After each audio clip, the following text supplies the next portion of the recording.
Hello students, আমি Moumita ma'am. আশা করি তোমরা সকলেই খুব ভালো আছো। Welcome back to our channel. আজকে আমি তোমাদের ফার্স্ট সেমিস্টার মাইনর ইংলিশের সিলেবাস নিয়ে কিন্তু ডিসকাস করতে চলেছি। তো চলো দেরি না করে শুরু করে দিই আজকের সেশনটা। তোমাদের যেটা মাইনর ইংলিশ রয়েছে ফার্স্ট সেমিস্টারে, সেটা কিন্তু ল্যাঙ্গুয়েজ এবং লিঙ্গুইস্টিকের উপরে রয়েছে। তোমরা টাইটেলটা দেখতেই পাচ্ছ এখানে, তোমাদের ফার্স্ট সেমিস্টারের মাইনর ইংলিশের সিলেবাসটা। ঠিক আছে, চলো দেখো। তো তোমাদের এখান থেকে কি কি পড়তে হবে, প্রথমে আমরা দেখবো হচ্ছে ল্যাঙ্গুয়েজ পোর্শনটা, যেটা তোমাদের ইউনিট 1-এ রয়েছে। ঠিক আছে, ইউনিট 1 রয়েছে হচ্ছে ল্যাঙ্গুয়েজের ওপরে। কি কি পড়তে হচ্ছে এখান থেকে?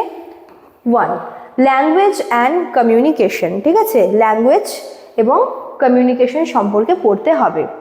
2 নম্বরে বলেছে ল্যাঙ্গুয়েজ ভ্যারাইটিস। এখানে তোমাদের কি কি পড়তে হচ্ছে?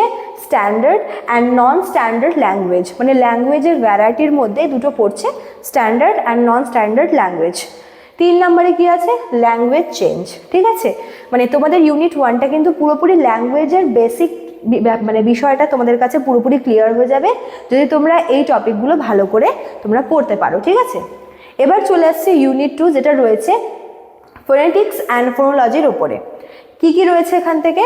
1 নম্বরে introduction to English vowel and consonant sound. দেখো, ভাওয়েল, কনসোনেন্ট এই সাউন্ডগুলো বা এই টার্মগুলোর সাথে তো আমরা খুব ছোটো থেকে আর কি পরিচিত, বাট এখানে আমরা একটু ডিটেলসে জানবো যে এই ইংলিশ ভাওয়েল বলো এবং ইংলিশ কনসোনেন্ট বলো, এই সাউন্ডগুলো মানে যেহেতু দেখো ফোনেটিক্স মানে হচ্ছে উচ্চারণ বা শব্দের সঙ্গে আর কি এটা রিলেটেড রয়েছে, তো ভাওয়েল, কনসোনেন্ট এই সাউন্ডগুলোর ব্যাপারে কিন্তু আমরা জানবো। 2 নম্বরে কী রয়েছে? স্ট্রেস অ্যান্ড ফনেমিক কী রয়েছে? Transcription of connected speech. ঠিক আছে, 2 নম্বর যেটা, এটাও কিন্তু এই ফোনোলজির সঙ্গে আর কি কানেক্টেড। কি বলেছে? Stress and phonemic transcription of connected speech. লাস্টে 3 নম্বরে কি রয়েছে? Syllabic structure and consonant cluster. তো এই যে 3টা তোমাদের রয়েছে, এই 3টা টপিক কিন্তু ফোনেটিক্স এবং ফোনোলজির সঙ্গে তোমাদের জানতে হবে। ঠিক আছে, মানে এটা বলতে পারো যে তোমাদের বেসিক বা তোমাদের সমস্ত নলেজ তোমরা এই 3টা টপিক পড়লেই কিন্তু ক্লিয়ার হয়ে যাচ্ছে।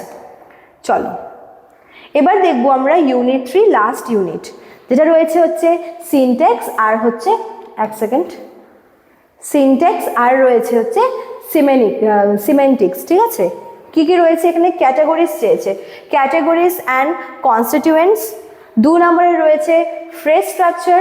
3 নম্বরে রয়েছে ম্যাক্সিমস অফ কনভারসেশন। ঠিক আছে, হয়তো তোমাদের শুনতে একটু হার্ড মনে হচ্ছে, বাট প্রত্যেকটা জিনিস কিন্তু ভীষণ ইজি এবং সিম্পল। যখন তোমাদের পড়াবো তোমরা দেখতেই পাবে যে হয়তো ভারী ভারী রয়েছে ওয়ার্ডগুলো, কিন্তু এই টার্মগুলো না ভীষণ ইজি, এবং তোমরা পড়ার সময় বুঝতে পারবে যে এই ওয়ার্ডগুলো বা এই বিষয়গুলোর সাথে কিন্তু আমরা জড়িত, বা বিষয়গুলো সম্পর্কে আমাদের অল্প স্বল্প কিন্তু নলেজ রয়েছে।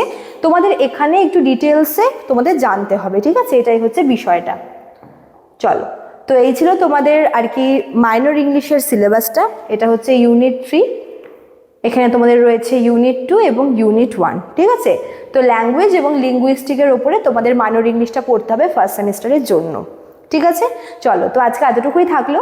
যারা ভাবছো আমাদের কাছে অ্যাডমিশন নেবে, তারা আমাদের অফিসিয়াল নাম্বারে কন্ট্যাক্ট করে নিও। আমাদের অফিসিয়াল নাম্বার এখানে দেওয়া আছে অলরেডি।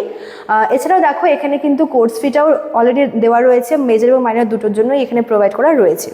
চলো, আজকে এতটাই থাকলো, তাহলে দেখা হচ্ছে নেক্সট ক্লাসে। Thank you.